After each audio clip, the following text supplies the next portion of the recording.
بھی ہم لوگ کچھ دیر سے ایک ہی موضوع کے تحت اخلاق کی محاسن آزادی کے ضامن کے عنوان سے کچھ گفتگو سماعت کر رہے ہیں، اور چونکہ گزشتہ ایک مہینے سے جیسا کہ باتیں آئی مسلسل چھوٹی چھوٹی نشستیں مجالس منعقد ہو رہی ہیں جس میں آپ کو اس موضوع کے تحت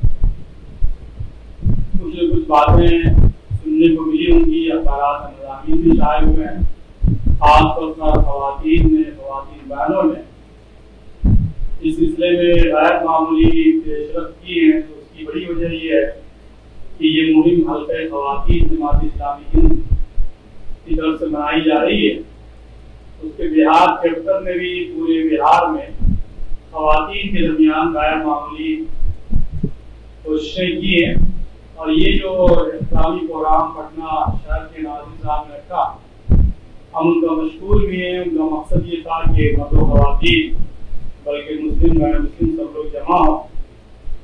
ویسے کوشش تو ان کی کامیاب ہے، لیکن بعض پہلو سے کیونکہ موسم کی خرابی کی کل سے جو ماحول بندی تھی اس کے بھی کچھ اثرات ہیں۔ ویسے بھی ہم لوگوں کی یہاں حفظ مادتم کے طور پر یا ضرورت سے کچھ زیادہ ہی احتیاط ہم رکھتے ہیں، ملت کا یہ عمومی رجحان پایا جاتا ہے، تو جس کی وجہ سے کچھ احتیاطاً بھی کچھ اندیشہ ہے، دور دراز میں بھی ہم کو اس راہ میں کچھ رکاوٹیں ڈالی ہیں، اور کہ جو حال اوپر کا ہوتا ہے وہی حال نیچے کا بھی ہوتا ہے۔ نوشہرواں بادشاہ کا ایک بہت ہی معروف قول ہے، اس میں ہم بھی شامل ہیں۔ جب کسی ملک کا راجا جو ہے وہ رعایا کا اگر ایک انڈا گھمن کر جائے تو پتہ نہیں اس کے ایوان و انصار وزراء اور دوسرے جو لوگ ہوتے ہیں وہ پتہ نہیں کتنی تو مرغیاں گھمن کر جائیں گی۔ تو یہ ایسا ہوتا ہے جب اوپر میں سستی آتی ہے، کاہلی آتی ہے، تو اس کے اثرات نیچے بھی پڑتے ہیں۔ بہرحال موضوع یہ نہیں ہے، موضوع یہ ہے کہ ہمارا جو مشن ہے، مقصد ہے، اس میں یہ ہے کہ 2 آدمی 4 آدمی 5 آدمی بھی اگر ہماری باتیں سننے کے لیے تیار ہوں تو ہمیں سنانا ہے۔ اللہ کے رسول صلی اللہ علیہ وسلم پر جب مکہ میں چونکہ ربیع الاول کا مہینہ بھی ہے، یہ پابندی لگا دی گئی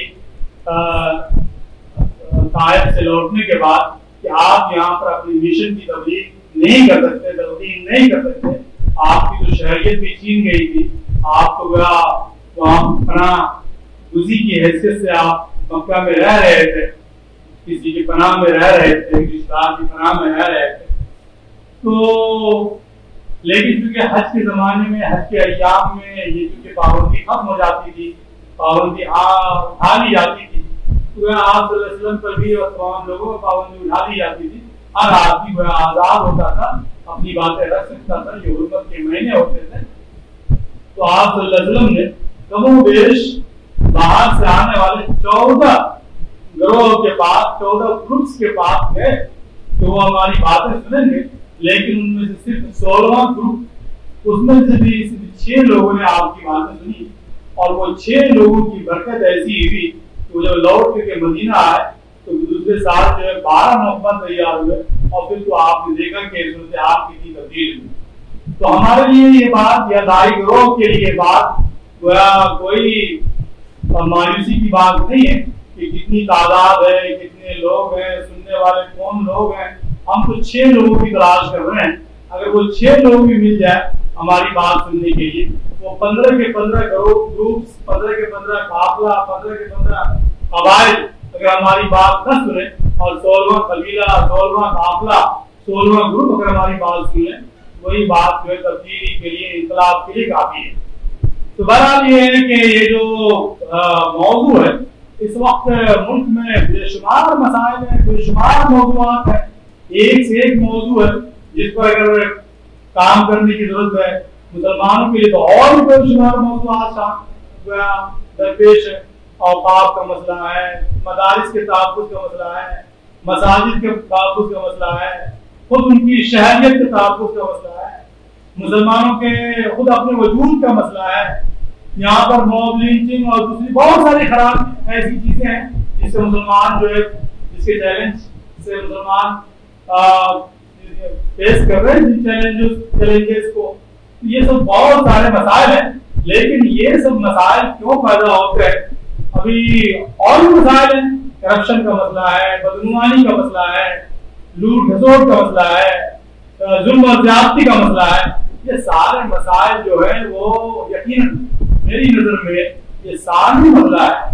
جو حقیقی مسئلہ ہے وہ یہ ہے کہ انسان کا ذہن و دماغ میں جو غلط چیزیں، غلط عقائد، غلط نظریہ، غلط افکار، غلط اخلاق، غلط عادات، غلط اخلاق جو در آئے ہیں اس کی وجہ سے مسائل پیدا ہوتے. آج آپ جملہ مسائل کی طرف اگر آپ جائیں گے تو آپ کو معلوم ہوگا کہ اس کے جڑ میں جو غلطیاں ہیں، بنیادی باتیں ہیں، بیسک باتیں، وہ بیسک باتیں نہیں پائی جاتی ہیں. وہ بیسک مسائل کی طرف کو ہم ٹچ نہیں کرتے، جس کی وجہ سے وہ سارے مسائل در آئے. اور مسلمانوں کو یہ مسائل سے زیادہ سابقہ اسے پڑتا ہے. یہ امت جو ہے دائی امت ہے، خیر امت ہے. یہ امت جو ہے اسی کام کے لیے برپا کی گئی تھی، اپنی اصلاح نہیں، دنیا کے جو دیگر عام انسان ہیں، عام گروہ ہیں، عام قبائل ہیں، عام قومیں ہیں، ان کی اصلاح کے لیے ہم برپا کیے گئے تھے.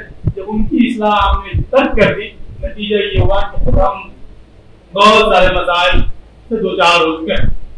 بہرحال ابھی جو موضوع ہے وہ یہ ہے کہ یہ جو آزادی ہے یہ بہت ہی اچھی چیز ہے. ہم نے بات کئی مرتبہ کہی کہ دنیا اس 21ویں صدی میں آخری کہہ رہی ہے کہ ہم نے جو دریافت کیے ہیں سوسائٹی کو، سماج کو بہتر بنانے کے لیے، ان میں سے ایک اہم نقطہ قابل ذکر بات جو ہے وہ آزادی ہے. دوسری چیز جو ہے جو ہم نے دریافت کی ہے وہ مساوات ہے. تیسری چیز جو ہم نے دریافت کی ہے وہ عدل و قسط کا قیام ہے، جسٹس ہے. اگر انسانیت، پوری انسانیت، مغرب کا ایک بڑا دعویٰ ہے کہ یہ تین ایسی قدریں ہیں کہ جس کو اگر انسان فالو کر لے، انسانیت فالو کر لے تو سوسائٹی میں تبدیلی آ جائے گی، انقلاب آ جائے گا، وہ ایک نمایاں بہتری نظر آنے لگے گی. لہٰذا یہ ان کی دریافت ہے. لیکن ان کی دریافت کی صورتحال کیا ہے اس کا آپ جائزہ لے کے دیکھیے. اگر آپ دیکھیے عدل و قسط کا معاملہ، وہ ایک طرف آپ دیکھ سکتے ہیں یوکرین میں جب جنگ ہو رہی ہے تو وہ یورپ جو ہے بہت پریشان ہے، کہہ رہے ہیں کہ یہ جنگ رکنی چاہیے. جب لبنان میں اور غزہ کے مسلمانوں کو مارا جا رہا ہے تب ان کا انصافی جو ہے، تب ان کا انصاف کا پیمانہ کہاں کہا جاتا ہے؟ وہ سب کے سامنے.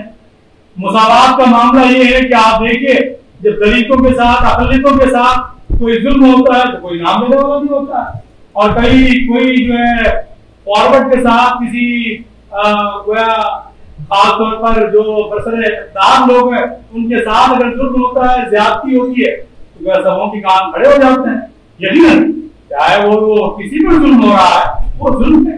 اگر کلکتہ کی کسی ڈاکٹر پر ظلم ہو رہا ہے تو وہ بھی ظلم ہے، اور پٹنہ کی کسی دلت مہیلا اور خاتون پر ظلم ہو رہا ہے، زیادتیاں ہو رہی ہے تو وہ بھی ظلم ہے. دونوں کا ایک ہی پیمانہ ہونا چاہیے، ایک ہی نظر ہونا چاہیے دیکھنے کا، لیکن دونوں کے پیمانے الگ الگ ہو جاتے ہیں. اور تیسری بات یہ ہے آزادی کا جائزہ لیجیے تو آپ کو معلوم ہوگا کہ کس قدر خوفناک ہے یہ ان کا دعویٰ ہے آزادی. کہ آپ تصور کیجیے کہ آزادی کے نام پر کیا کیا ہو رہا ہے. ابھی کچھ باتیں آئی ہیں، یہ آزادی جو ہے یہ بے لگام آزادی. کہا گیا ہے کہ آزادی کا مطلب یقیناً ایک آدمی کو اختیار ہے وہ کیا کھائے گا، ایک آدمی کو اختیار ہے وہ کیا پہنے گا، ایک آدمی کو اختیار ہے کہ وہ کیسے رہے گا، ایک آدمی کو اختیار ہے کہ وہ کس مذہب کو کی اتباع کرے گا، پیروی کرے گا. یقیناً یہ ساری آزادی ہے جنہیں خود اسلام نے بھی اجازت دی ہے. کہا کہ لا اکراہ فی الدین، دین کے معاملے میں، مذہب کے معاملے میں، شریعت کے معاملے میں کوئی زور زبردستی نہیں. لیکن آزادی کا یہ مطلب کیسے نکال لیا گیا کہ آپ جیسا چاہیں ویسے رہیں، آپ کے جسم میں آپ کی مرضی چلے گی، آپ ننگے رہیں، کوئی آدمی آپ کو ٹوکے نہیں. یہ آزادی کا مطلب لے لیا گیا. خاتون ہیں وہ بے پردہ رہیں اور ان کو کوئی ٹوکنے والا نہ ہو، اگر ٹوک دیا تو دقیانوس کہلائے گا. یہ آزادی کا مطلب لے لیا گیا. آزادی کا مطلب یہ لے لیا گیا کہ لڑکے اور لڑکیاں بغیر شادی کی جو ہے وہ جنسی شہوات کی تکمیل کرتے رہے، اور کہا گیا کہ یہ آزادی ہے. لیو ان ریلیشن شپ بنائے رکھے وہ بغیر شادی کے. कॉन्ट्रैक्ट रखे और कहें कि ये आजादी है, और किसी ने 1 से 2 शादी कर ली तो आजादी के नाम, आजादी को सब करने के नाम पर उनको जो बदल लगाए जा रहे हैं। ये कैसी आजादी है? ये बड़ी अजीबोगरीब मामला है, ये बड़ा ही अजीबोगरीब मामला है। एक खातून जो कहे कि मुझे मां नहीं बनना है और वो मां जैसी इज्जत चाहे, वो ये कौन सी आजादी है? ये आजादी के नाम पर ये सारी चीजें हो रही है। आजादी के नाम पर जुल्म हो रहा है, आजादी के नाम पर इस्तेहसाल हो रहा है, खवातीन का तो हद से ज्यादा इस्तेहसाल हो रहा है, और ये आजादी के नाम पर हो रहा है कि खवातीन को भी बराबरी का हक मिलना चाहिए, उनको भी मुकम्मल फ्रीडम, मुकम्मल आजादी मिलनी चाहिए। आप देखिए कि हर चौक पर, चौराहे पर एक खातून की तस्वीर लगाई जाती है और उसको आजादी का नाम दिया जाता है। एक साबुन का प्रचार करने के लिए भी खवातीन का इस्तेमाल किया जाता है, उसको आजादी का नाम दिया जाता है।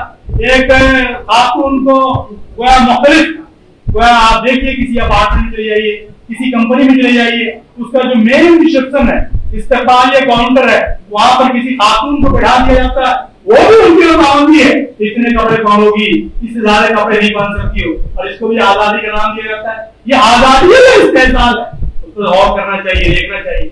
कोई मर्द जो है अपने पर्सनल सिक्योरिटी किसी खातून को बना ले, वो भी लोग लड़कियों को बना ले और कहा जाए कि आजादी है। बताइए, शर्म की बात है ये खवातीन के लिए भी शर्म की बात है, मर्दों के लिए भी, इस मुहज़्ज़ब दुनिया के लिए भी जिन्होंने आजादी को दरियाफ्त किया, उनके लिए भी शर्म की बात नहीं।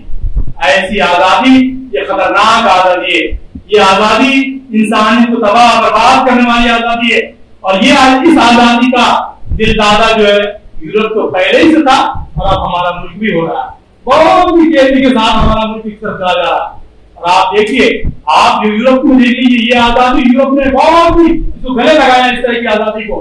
और अभी सूरत हाल ये है कि वहां पर जो इलेक्शन लड़ा जा रहा है स्टार की तरह, उसमें 2 पार्टियां, जैसा कि आप जानते हैं, एक खातून है जो सरासर कहती है कि मेरा जिस्म मेरी मर्जी, ये आजादी है, फ्रीडम है और उनको आजादी दी जाएगी।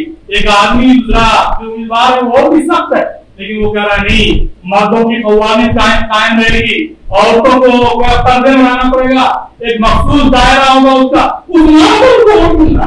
अब क्यों बताओ, ये अभी सूरत हाल, और उस सोसाइटी की सूरत हाल है जिस सोसाइटी को हम रोल मॉडल कहते हैं, आइडियल सोसाइटी कहते हैं। वहां पर इलेक्शन लड़ा जा रहा है, इलेक्शन की हार जीत तय होगी इस नाम पर, और लोग बड़ी तेजी के साथ उनकी तरफ जा रहे हैं इस नाम पर कि वो मर्दों की कव्वामियत की बात कर रहे हैं, वो खवातीन की आजादी के लिए उनको पर्दे में रहने की बात कर रहे हैं, वो खवातीन के दायरे को एक महदूद दायरा में महदूद करना चाहते हैं, उस नाम पर उनको वोट मिल रहा है। जिन रियासतों ने, जिन मुल्कों ने पहले इस बात की पाबंदी लगाई थी, जिस तरह से मर्द आजाद है उस तरह से खवातीन भी, चाहे तो माँ बने न बने, अफवाह पर इनामात दिए जा रहे हैं। जो कोई माँ बनेगी, ज्यादा बच्चे पैदा करेंगी, उनको ये इनाम, ये नमाज उनकी होगी। तो ये आजादी कैसी आजादी है? आजादी का ये बहुत ही धुंधला, सदी और घिनौना तस्वुर है, जिसका शिकार बड़ी तेजी के साथ हिंदुस्तान की सोसाइटी हो रही है। यकीनन इसमें मुस्लिम सोसाइटी गनीमत है, कदरे बेहतर है। इस सोसाइटी की जो कदरें हैं वो उसकी बेहतरी की वजह ये है कि ये सोसाइटी एक इस्लामिक वैल्यूज पर, रसूलुल्लाह सल्लल्लाहु अलैहि वसल्लम की तालीमात पर, आप सल्लल्लाहु अलैहि वसल्लम की दिए हुए निज़ाम जिंदगी पर ये सोसाइटी एक हद तक कायम है या कायम रहने की कोशिश कर रही है, जिसकी वजह से ये बेहतरी नजर आ रही है। अगर ये चीज भी छीन ली जाए तो फिर यकीन जानिए कि ये सोसाइटी भी, लेकिन बुनियादी फर्क हमने पहले भी कहा था, यहाँ जो खवातीन बैठी हुई है 40 साल की, 50 साल की, 60 साल की, वो उनके जहन, उनकी सोच, उनके फिक्र में जो आजादी का तस्वुर है वो, और उन्हीं की बेटी जो आज पीएमसीएच में, एनएमसीएच में, पटना एम्स में और दीगर कॉलेजेस में, यूनिवर्सिटियों में पढ़ रही है, उनकी सोच में बुनियादी फर्क है। लिहाजा हमें जानिब तवज्जो देने की जरूरत है। कुरान मजीद में बार बार इस बात की तवज्जो दिलाई गई, हर खुतबे जुमा में ये आयत पढ़ के सुनाई जाती है, इन्नल्लाह यामुरु बिल अदल वल इहसान व इताइ ज़िल कुर्बा व यनहा अनिल फ़हशाइ वल मुनकर वल बग़य। ये जो फहशा है, मुनकर है, बग़य है, इसकी बस ये 3-4 अल्फाज हैं जिसको आप गौर कीजिए, तमाम तर अखलाकी खराबियों का जड़ है ये। अगर फाहिशात से, मुनकरात से, बख्श से अगर हम अपनी सोसाइटी को, समाज को, बल्कि इंसानियत को अगर हम बचा सकें तो वो इंसानियत जो है वो दुनिया जो है जन्नत निशा बन जाएगी। अगर इसके शिकार नहीं हो तो फिर जो है उसकी वो तबाही से, बर्बादी से कोई आदमी रोक नहीं सकता। अल्लाह के रसूल सल्लल्लाहु अलैहि वसल्लम ने बात बहुत पहले कही थी कि मुसलमानों में कामिल ईमान उसका है जिसका अखलाक सबसे अच्छा हो। ये जो अखलाक है, ये जो मोरालिटी है, ये जो नैतिकता है, ये इंसान के अंदर आ जाए तो वो इंसान जो क्रीम ऑफ सोसाइटी बन जाता है वो इंसान। लिहाजा इंसानियत को अगर क्रीम ऑफ सोसाइटी बनाना है तो ये नैतिकता, ये अखलाक, ये मोरालिटी उनके अंदर पैदा करने की जरूरत है। तबरानी की बहुत ही मशहूर रिवायत है, अल्लाह के बंदों में अल्लाह का सबसे प्यारा वो है जिसके अखलाक सबसे अच्छे हैं। अभी आपको सुनाया गया कि रसूलुल्लाह सल्लल्लाहु अलैहि वसल्लम अखलाक की तकमील के लिए आए थे। अगर अल्लाह के महबूब बंदा बनना है तो हमारे अंदर जो है वो अखलाक के बात से को बुलंद बनना पड़ेगा। मुसलमानों की बुनियादी पहचान हर जमाने में, हर वक्त गए और गुजरे हालात में भी मुसलमानों की जो बुनियादी पहचान रही है वो महासिन अखलाक की रही है, मकारिम अखलाक की रही है। और ये महासिन अखलाक जो ये है कि रसूलुल्लाह सल्लल्लाहु अलैहि वसल्लम को हर नमाज में इसी महासिन अखलाक की दुआ किया करते थे। फरमाया गया कि मेरे खुदा तू मुझको बेहतर से बेहतर अखलाक की रहनुमाई कर, तेरे सिवा कोई बेहतर अखलाक की रहनुमाई नहीं कर सकता, और बुरे अखलाक से मुझे फेर दे, तेरे सिवा कोई बुराई से इनको फेर नहीं सकता। ये मुस्लिम शरीफ की रिवायत है। रसूलुल्लाह सल्लल्लाहु अलैहि वसल्लम जो है खुद अखलाक के नहायत ही बुलंद मर्तबे फाइज थे। अभी हमने आयत करीमा आपके सामने पढ़ी, अल्लाह के रसूल सल्लल्लाहु अलैहि वसल्लम का तारुफ भी करवाया गया कि इन्नका लअला खुलुकिन अज़ीम, कि आप सल्लल्लाहु अलैहि वसल्लम अखलाक के नहायत ही बुलंद मर्तबे फाइज थे। आपके बारे में कहा गया आप तुम्हारी लड़कियों से भी ज्यादा शर्मीले हुआ करते थे, शर्मीले होते थे। अल्लाह के रसूल सल्लल्लाहु अलैहि वसल्लम की सीरत का अगर ये रबीउल अव्वल का महीना है बहुत पढ़ा होगा, लेकिन उसका अक्स, उसकी तस्वीर हमारी सोसाइटी में बहुत कम नजर आती है।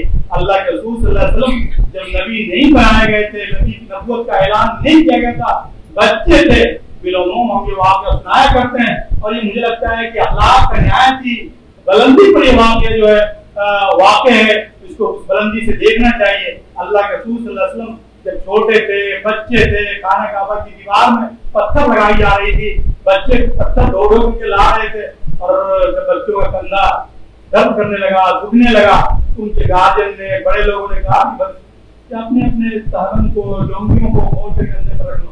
अल्लाह के रसूल सल्लल्लाहु अलैहि वसल्लम को भी हिदायत की गई। आपकी हज़रत अब्बास रज़ियल्लाहु अन्हु ने कहा कि भतीजा तुम भी ऐसा करो। अल्लाह के रसूल सल्लल्लाहु अलैहि वसल्लम ने ऐसा करना चाहा तो गोया आपके ऊपर शर्म के मारे, हया के मारे गशी तारी हो और आप गशी से गिर गए।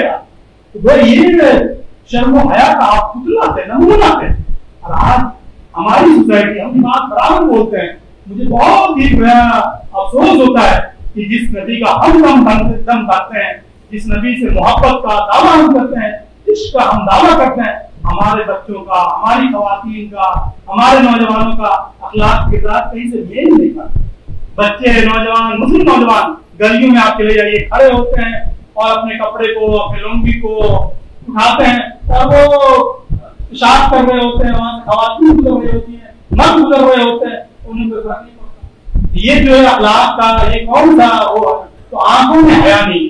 खवातीन है, मुझे बहुत ही अफसोस होता है, बताओ आप तो निकाब और पर्दे में होती हैं, लेकिन उनकी आंखों में हया नहीं होती है। वो जो आप ऑटो में बैठिए, मुझे बहुत अफसोस होता है जब किसी दिन मुझे खराब ऐसा साबका पेश आता है कि कोई खातून है, नौजवान लड़की है, निकाब में होती है और वो मोबाइल पर ऐसी बातें करती हैं कि मुझे अफसोस होता है कि इनके अंदर हया नाम की कोई चीज नहीं है। ज्यादा से ज्यादा इन्होंने अगर कुछ घूंघट भी डाल रखे हैं, निकाब भी पहन लिए हैं, तो सिर्फ कपड़े में हया है, इनकी आंखों में हया नहीं। तो आंखों में हया पैदा करने की जरूरत है। ये बेहयाई जो है, ये बेहयाई, ये इंसानियत के लिए तबाही और बर्बादी का सामान आने वाली चीज होती है। अल्लाह ने फरमाया कि हया नहीं आती है मगर खैर, हया तो खैर के साथ आती है। आप देखिए कि जो भी हया है वो खैर के साथ, वो खैर लेकर के आती है। किसी बहुत कम ऐसा होता है जितनी लड़कियों का राह चलते हुए इस्तेसाल होता है, नौजवान छेड़छाड़ करते हैं, बिलअमूम बेहया लड़कियां होती है, बिलअमूम बेहया खातून होती है, चाहे वो किसी भी कम्युनिटी को किसी मजहब की हो, लेकिन बिलुमूम जो हया वाली होती हैं, पर्दे वाली होती हैं, जिनकी आंखों में हया होती है, उसको बहुत कम जो है कोई छेड़छाड़ करता है। वो शैतान जो है उसके पास फटकता नहीं, शैतान तो उसी के पास फटकता है जो बेहया होते हैं। तन्हाई भी, खलवत में भी रसूलुल्लाह सल्लल्लाहु अलैहि वसल्लम ने वह नंगा होने से मना किया है। जो शैतान आता है और शैतान आपके ऊपर सवार हो जाता है। लिहाजा ये बहुत ही अहम मसला है। इस सिलसिले में गोया हया का जो दायरा है, ये अखलाक का जो दायरा है, वो तो बहुत ही वसी है। अखलाक के दायरे में सिद्क़ व सफ़ा भी है, अदल व इंसाफ भी है, आफ़ू दरगुज़र भी है, खुश कलामी भी है, खुददारी भी है, इसार व एहसान भी है, और बहुत सारी चीजें हैं। गरीबों मिस्किनों की इमदाद भी है, बेकसों का सहारा भी है, भूखों को खाना खिलाना भी है, प्यासों को पानी पिलाना भी है। लेकिन अखलाक के दायरे में जो कातिलों को माफ करना भी है, जालिमों को हाथ पकड़ना भी है, मजलूमों की मदद करना भी है। लेकिन इस वक्त की सबसे बड़ी जरूरत जो है वो ये है कि आदमी अखलाक के उस इफ़्फ़त को, पाकीज़गी को, पाकामगी को अपने दामन में, अपनी आंखों में वो समो लें। यकीन जानिए सोसाइटी में एक गोया खैर की चीजें नजर आएंगी। आप क्या समझ रहे हैं कि ये जो बेहयाई है, जिसकी बुनियाद पर वह सारी चीजें बेहयाई की बुनियाद पर होती है, उससे जो सोसाइटी तामीर होगी, उस सोसाइटी में अदल व इंसाफ होगा क्या? उस सोसाइटी में क्या मजलूम की मदद की जाएगी क्या? जालिमों का हाथ पकड़ा जाएगा क्या? ऐसा कभी नहीं हो सकता। जब बेहयाई के साथ कुछ सोसाइटी चलती है तो फिर वहां पर अय्यार, मक्कार और इसी तरह के लोग पैदा होते हैं, जुल्म करने वाले, ज्यादती करने वाले लोग पैदा होते हैं। लिहाजा अल्लाह के रसूल सल्लल्लाहु अलैहि वसल्लम ने फरमाया कि पुराने लोगों की, पुराने अंबिया किराम की कहावत अक़वाल को नकल करते हुए फरमाया कि इज़ा लम तस्तही फस्ना मा शि'ता, कि जब आदमी के अंदर से हया खत्म हो जाता है, हया खत्म हो जाती है, फिर वो जो चाहे वो करे। यानी आदमी के अंदर हया ना हो, आदमी के अंदर शर्म ना हो, फिर वो जो चाहे करे। ये जो आप देख रहे हैं जुल्म, ज्यादती, नाइंसाफी, भेदभाव, ये नंगापन जो आप देख रहे हैं कल्पों में, पार्कों में, होटलों में, जहां तहां, उसकी बुनियादी वजह ये है कि उनके अंदर हया नहीं है। जो आदमी बेहया होता है कि वो जो चाहे, वही आदमी दूसरों का इस्तेहसार भी करता है, वही दूसरों की इज्जत आबरू को भी लूटता है, वही दूसरों का जिनसी इस्तेहसार करता है, माली इस्तेहसार करता है, जुल्म करता है, खत्म करता है। ये सब बेहया लोग होते हैं। लिहाजा समाज से अगर बेहयाई खत्म कर दी जाए, यकीन जानिए कि इसके अच्छे असरात पड़ेंगे। तो ये एक बहुत ही गोया इस वक्त इंसानियत जो है करा रही है।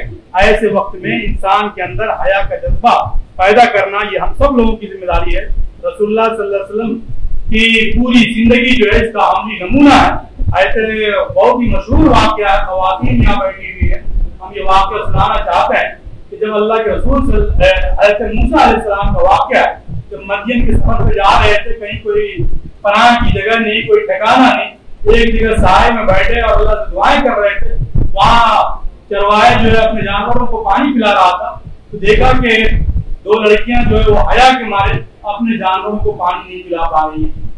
मूसा अलैहिस्सलाम ने उन दोनों लड़कियों की मदद की, उनके जानवर को पानी पिला दिया, और उन लड़कियों ने जाकर के अपने वालिद से, अपने वालिद साहब से कहा एक ऐसा मुसाफिर, ऐसा शख्स नजर आया।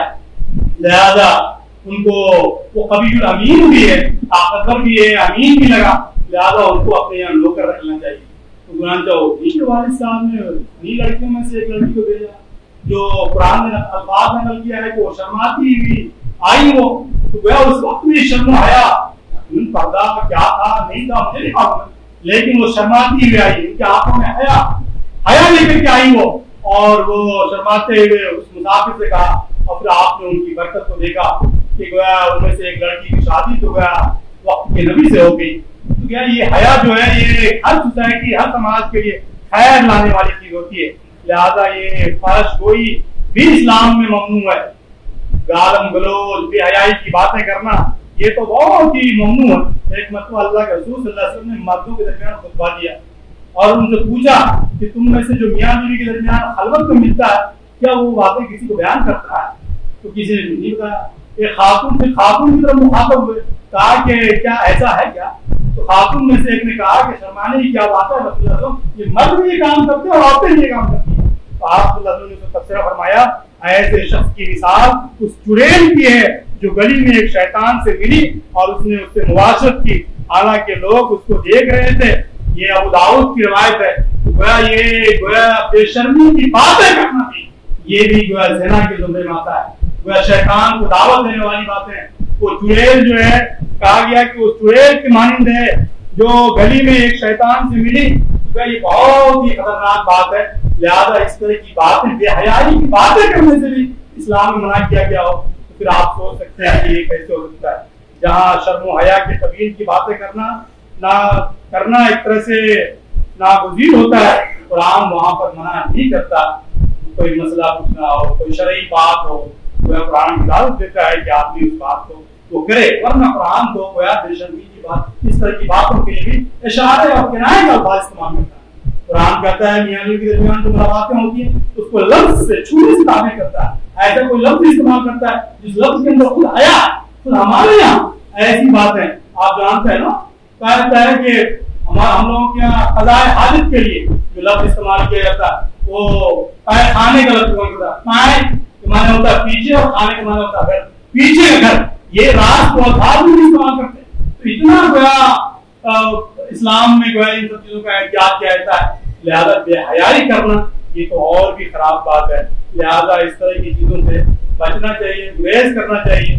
بہت ساری باتیں یہاں پر آ گئی ہیں. اللہ کے رسول صلی اللہ علیہ وسلم نے خطبہ حجۃ الوداع کے موقع فرمایا کہ خدا نے تمہارا خون، تمہارے مال اور تمہاری عزت کو اسی طرح سے حرام کیا ہے جس طرح سے تمہارا یہ دن یوم عرفہ جو ہے تمہارے لیے حرام ہے، اور یہ مہینہ ذوالحجہ جو ہے حرام ہے، اور یہ شہر جس طرح سے تمہارے لیے محترم ہے. اور اسلام کے بارے میں تو کہا گیا کہ ہر دین کا ایک خاص خلق ہوتا ہے، اخلاق ہوتا ہے، اور اسلام کا اخلاق جو ہے وہ حیا ہے. ایمان کی بہت ساری شاخیں ہیں، ان میں سے ایک اہم شاخ جو ہے وہ حیا ہے. جن لوگوں میں فطرتاً حیا ہوتی ہے ان کو شرعی حیا کرنے میں کوئی تعامل نہیں ہوتا. جن کی فطرت میں بھی حیائی ہوتی ہے پھر وہ آپ لاکھ کوشش کیجئے وہ ان کے اندر وہ صفت پیدا نہیں ہوتی. لہذا بچپن سے نوخیزی کی عمر سے بچوں کے اندر حیا کی عادت ڈالنی چاہیے. یہ علامہ سید سلیمان نصیر رحمۃ اللہ علیہ کا یہ قول ہم نے پہلے بھی سنایا تھا. وہ کہتے ہیں کہ تھوڑی تھوڑی بے حیائی کی جرات بڑھتی جائے گی تو رفتہ رفتہ انسان پکا بے حیا بن جائے گا. یہ تھوڑی تھوڑی بے حیائی جو ہے یہ انسان کو پکا بے حیا بنا دیتا ہے. اور کچھ اور ہمارے مہمان آئے ہیں، ہم تو سوچا کہ شاید نصیر صاحب نے مجھے آخر میں موقع دیا، اب باتیں ختم ہو گئی، لیکن ہمارے جو معزز مہمان آئے ہیں ان کی گفتگو بھی سننا ہے. تو اپنی بات کو ہم ختم کرتے ہیں اس واقعے پر. ایک مرتبہ کا واقعہ ہے کہ ایک صحابی ایک شرعی حیا کے سوال لے کر کے اللہ کے رسول صلی اللہ علیہ وسلم کی خدمت میں گویا حاضر ہوئی ہے خاتون، اور انہوں نے کہا کہ خدا حق بات کہنے سے نہیں شرماتا، کیا عورت پر جنابت کا غسل فرض ہے؟ مسئلہ ان کو پوچھنا تھا. اس کے برعکس رسول اللہ صلی اللہ علیہ وسلم کے زمانے میں ایک شخص نہایت ہی شرمیلا اور حیادار تھا. اس کی وجہ سے وہ ہمیشہ نقصان اٹھاتا تھا. تو لوگ ان کو تانے دیا کرتے تھے. ایک ایسا آدمی ہے جو اپنی حیا کی وجہ سے ہمیشہ نقصان اٹھاتا ہے. اس کا بھائی اس پر ناراض بھی رہتا تھا. رسول اللہ صلی اللہ علیہ وسلم نے دیکھا تو فرمایا کہ اس پر غصہ نہ کرو، اس آدمی پر جو حیا کے مارے اب گویا صحیح باتیں نہیں پوچھ پاتا ہے، اس کو غصہ نہ کرو، کیونکہ حیا جو ہے وہ ایمان کا حصہ ہے. اور آج اس طرح کے لوگ جو باحیا ہوتے ہیں، باغیرت ہوتے ہیں، دنیا اس کو بے وقوف سمجھتی ہے. اور جو آدمی بے حیا ہوتا ہے، بے شرم ہوتا ہے، ہر جگہ جو ہے بے شرمی کا، بے حیائی کا مظاہرہ کرتا رہتا ہے، اس آدمی کو دنیا ہوشیار سمجھتی ہے. صحیح معنی میں وہ ہوشیار نہیں ہے، وہ عیار ہے، مکار ہے. وہ خاتون بھی ہوشیار نہیں ہے، عیار ہے، مکار ہے. لہذا اللہ کے رسول صلی اللہ علیہ وسلم نے ایسے شخص کی عزت کرنے کے لیے کہا ہے. لہذا ہم میں سے ہر آدمی کو حیا کی تلقین، حیا کو فروغ دینا، حیا کا اپنی نمونہ بنانا اور سماج سے بے شرمی کی باتوں کو، بے حیائی کی باتوں کو دور کرنا ضروری ہے. اور یہ جو آزادی کا غلط تصور ہے اور جس کے نتیجے میں یہ ساری بے حیائیاں اس کے حال میں ہو رہی ہے، جس کو بے نقاب کرنا، اس کا پردہ چاک کرنا بھی ضروری ہے. اور یورپ کو، امریکہ کو، ویسٹرن کو سمجھانا ہے کہ تمہاری جو آزادی تمہیں کو مبارک ہو، یہ آزادی انسانیت کے لیے خطرناک ہے. لہذا اس آزادی کے حال میں ہم تمہیں بے حیائی کا فروغ دینے کی بالکل اجازت نہیں دیں گے. میں انہی باتوں کے ساتھ اپنی بات ختم کرتا ہوں. اللہ تعالیٰ سے دعا ہے کہ اللہ تعالیٰ ہم تمام لوگوں کو ان باتوں کا غور و فکر کرنے اور اسے دور تک سماج میں لے جانے کی اللہ تعالیٰ توفیق نصیب فرمائے. یہ جو مہم چل رہی تھی یہ مہم ختم ہوئی ہے لیکن پیغام میسج ختم نہیں ہوا. یہ سال کے 365 دن لگاتار کرنے کا کام ہے. لہٰذا امت مسلمہ ایک داعی گروہ ہے, انہیں چاہیے کہ مردوں کو بھی خواتین کو بھی اس جانب وہ متوجہ رہیں اور اس جانب جو کوششیں ہو سکتی ہیں یہ کوشش کریں. اور یہ صرف اپنی سوسائٹی کے لیے نہیں, برادر وطن کو بھی, غیر مسلموں کو بھی اس طرح کی تعلیمات کو ان کے درمیان بھی عام کرنا بہت ضروری ہے.